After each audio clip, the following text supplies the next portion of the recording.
Myself Dr. Komal Rathor, Assistant Professor, Department of Commerce Bharatiya, Faculty of Ayurvedic Science at Jyoti Vidyapeeth Women's University Jaipur, Rajasthan.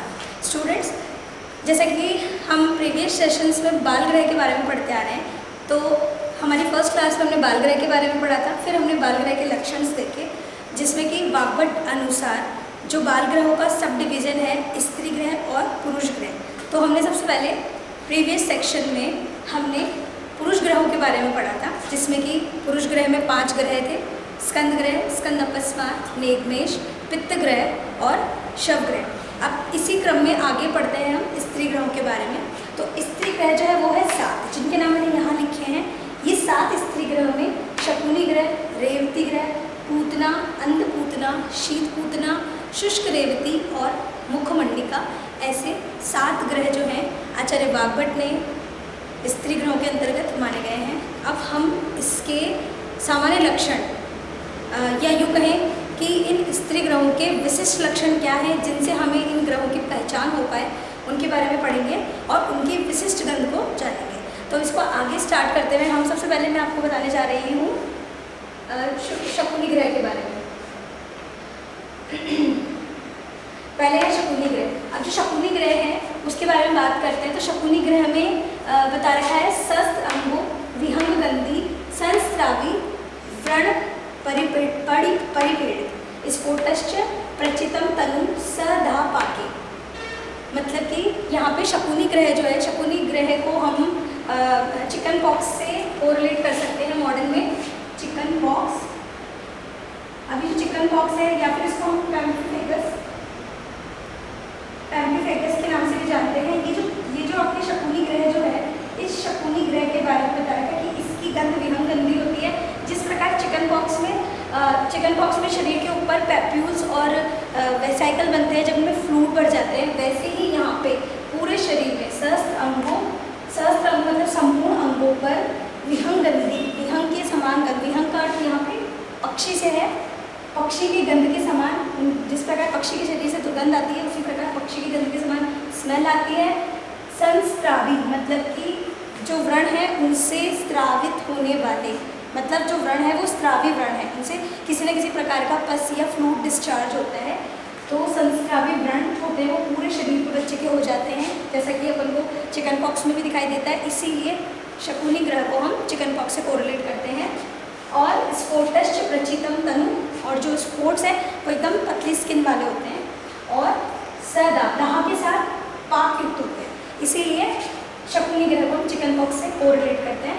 इसकी जो गंध है, जैसे कि मैंने आपको पहले ही बताया था, हर ग्रह की एक स्पेसिफिक गंध होती है। इसको काकतुल्य या विहंग गंधी, विहंग गंधी गंध वाला ग्रह भी माना है। तो यह ध्यान रखिए, क्योंकि काक भी एक प्रकार का पक्षी है, इसलिए संपूर्ण तौर पर अगर ऑप्शन में आपको काक गंधी मिलता है तो काक गंधी लिखें, अदरवाइज विहंग गंधी भी टिक किया जा सकता है।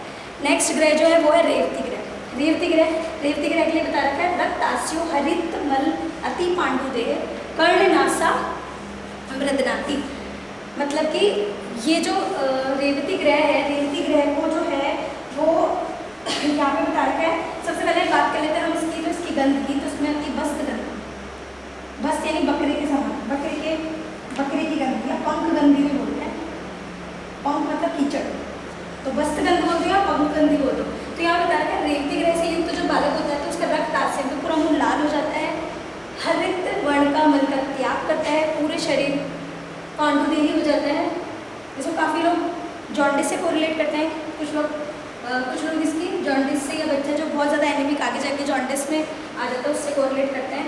कर्णनासा मृदनाति, ऐसा जो बच्चे होते हैं क्योंकि उनके शरीर में बिलिरुबिन लेवल इतना बढ़ चुका है, ठीक है, तो फिर वो क्या करते हैं, कान को और नासा को, क्योंकि मल का संचय जो कर्ण और नासा में ज़्यादा हो रहा है तो वो उसको बार बार मलते हैं, रगड़ते हैं, ठीक है।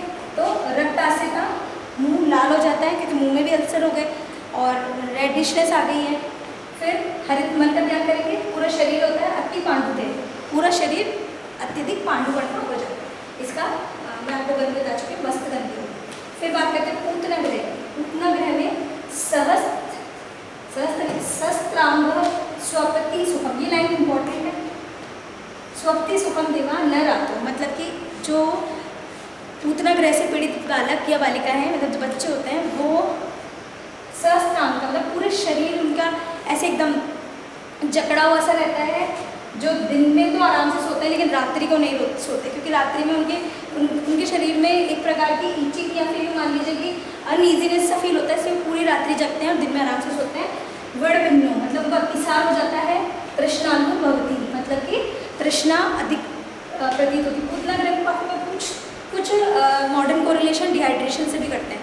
तो तृष्णानु भवति, वड़भिन्नो, स्वप्ति सुखम, दीवाना रात्रो और सहस्ना। तो ये हो गया पूतना ग्रह।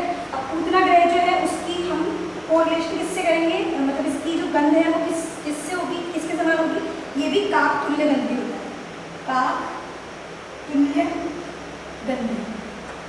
फिर उसके बाद में बात करते हैं अंधपूतना की। अंधपूतना में क्या दे रखा है, अंधपूतना जो है, अंधपूतना की हम कोरिलेशन करेंगे। अंधपूतना में अंधपूतना को जो ये माना गया है डिसेंट्री, इसके आगे मैं आपको लिख देती हूँ डिसेंट्री, मॉडर्न डिसेंट्री से इसको कोरिलेट करते हैं। अंधपूतना, शीतपूतना, 3 प्रकार के पूतने आचार्य चरक ने बताइए, सॉरी आचार्य सुश्रुत ने बताइए। तो अंधपूतना जो है उसमें बता रखा है ये होता है द्वेष्टि, मतलब कि द्वेष रहता है इसको अन्न से, द्वेष्टि होता है स्तन्य से। द्वेष्टि किससे, स्तन्य, मतलब स्तनपान नहीं करता, अतिसार उसको रहता है, कास, हिक्का, ये सारी चीज़ें उसको हो जाती है। इसका एक स्पेसिफिक लक्षण है सततम अधः शयन, ठीक है। और अम्लगंधी इंपॉर्टेंट है, अम्लगंधी, तो इसकी गंध कैसी हुई, अम्लगंधी। और स्पेसिफिक एग्जाम में पूछे जाने वाला ये मेन सिम्टम है सततम अधः शयन। तो आप याद रखना अंधपूतना, अम्लगंधी और अधः शयन, ठीक है, सततम अधः शयन। ये इससे याद करने की एक टेक्निक है जिसको हम किससे कोरिलेट करते हैं, डिसेंट्री से। इसके बाद बात करते हैं शीतपूतना। शीतपूतना जो है इसमें आएगा, इसका स्पेसिफिक लक्षण है सलीनम स्वपति, मतलब कि एकदम चित्त होके सोता है, क्योंकि ठंडक से फील कर लो, आप समझ जाओगे कैसे इसको याद किया जा सकता है। तो ये हो गया शीतपूतना।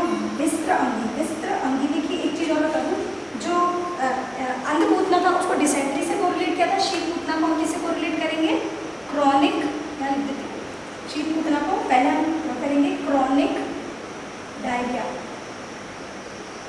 ठीक है। तो ये दोनों अंधपूतना शीतपूतना एक दूसरे से कोरिलेट है। अगर किसी को क्रॉनिक डायरिया है तो आगे जाकर डिसेंट्री में चेंज हो सकता है, और दोनों का जो लक्षण है वो भी मिलता जुलता सा है। इसमें सतत अधः शयन है और शीतपूतना में होता है सलीनम, मतलब कि आराम से एकदम चित्तों के बच्चा सोते हैं, ठीक है। विस्तांग हो गया। आत्र पूजन इसका चलता है, क्योंकि डायरिया वाला पेशेंट है तो आत्र पूजन जो है वो कॉमन सिम्टम होगा। इसके बाद बात करते हैं हम, क्रॉनिक डायरिया हो चुका है, उसके बाद शुष्क रेवती की बात करते हैं। शुष्क रेवती है जिसका कि मैं आपको बता दूँ, शुष्क रेवती का वर्णन किसने किया है, शुष्क रेवती का वर्णन सिर्फ और सिर्फ आचार्य किसी वाग्भट ने किया, और वाग्भट के अलावा किसी ने भी शुष्क रेवती के बारे में नहीं बताया। लिख देती हूँ, मेंशन ओनली वाग्भट आचार्य। शुष्क रेवती है तो शुष्क रेवती का एक स्पेसिफिक सिम्टम है जो मैं आपको बता रही हूँ, यहाँ मैं लिख रही हूँ, आप सभी इस चीज़ को नोट करें और लिखें। शुष्क रेवती very important for exam purpose, because शुष्क रेवती जो है ऐसे क्वेश्चन भी पूछा जाता है, शुष्क रेवती का वर्णन जो है कौन से आचार्य ने किया है। तो शुष्क रेवती में लिखा है क्रमात् सर्वांग शयात्, क्योंकि आप खुद ही सोचिए शुष्क रेवती मीन्स उसका क्षय हो रहा है, तो शुष्क रेवती में क्षय किसका होता है, बॉडी का। तो इसका जो कोरिलेशन है वो हम किससे कर सकते हैं, राजक्षमा से, या मॉडर्न में बात की जाए तो टीबी से। बच्चों में जो एब्डोमिनल ट्यूबरकुलोसिस होता है उससे कर सकते हैं। इसमें एक स्पेशल सिम्टम है शुष्क रेवत्याम क्रमात् सर्वांग संशयात्, ठीक है। फिर last and least but not least मुखमंडिका। मुखमंडिका का मुख्य वो है मलान अंगता। मलान अंगता मतलब जो मुखमंडिका है, मुखमंडिका को हम इसको भी डिहाइड्रेशन से कर सकते हैं, लेकिन यहाँ पे मुखमंडिका एक तरह से पोर्टल वेन डिफॉर्मिटी है जिसमें बच्चे के पूरे शरीर पर स्वेलिंग रहती है। अब स्वेलिंग रहती है तो उस बच्चे का पूरा मुंह स्वेलिंग की वजह से एकदम चमकता हुआ सा नजर आता है। तो यहाँ पे आया मलान अंगता, आप ध्यान दीजिए, मलान अंगता इंपॉर्टेंट फीचर है। कलुष सिरा व्रतोदर और मूत्र तुल्य गंधी, ये इसका कॉमन फीचर है। तो कलुष सिरा आपके एग्जाम में क्वेश्चन आएगा तो इन्हीं 3 सिम्टम से पूछा जाता है, मलानता, कलुष सिरा, व्रत उदर और मूत्र तुल्य गंधी कौन सा है? मुखमंडिका। अब मैं आपको इसकी गंध के बारे में बता देती हूँ, इसकी गंध किस प्रकार की होती है।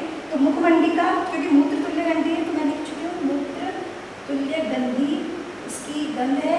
फिर उसके बाद बात करते हैं शुष्क रेवती की, ये तो मृदुगंधी है, मृदुगंधी मतलब इसकी गंध जो है मृदु धीरे धीरे आती है। शीतपूतना, शीतपूतना भी आपके व्रण व्रण व्रण मतलब मल के समान, या फिर तो मलगंधी, मलगंधी होती है आपके शीतपूतना। तो इस प्रकार इस सेशन में हमने 7 स्त्री ग्रहों के बारे में जाना। 7 स्त्री ग्रहों के मेन इंपॉर्टेंट सिम्टम जो कि एग्जाम में हमेशा पूछे जाते हैं और आप लिखने के तौर पे भी लिख सकते हैं। तो यहाँ पे जो बात की गई है 7 स्त्री ग्रहों की, उनके इंपॉर्टेंट सिम्टम आपसे जरूर याद रखें और विद इनकी स्पेसिफिक गंध। तो आज के सेशन में हमने स्त्री ग्रहों के बारे में जाना। होप आपको ये चीज़ अच्छे से समझ में आई होगी। अगले सेशन में हम नेक्स्ट क्लास के साथ मिलेंगे। Thank you.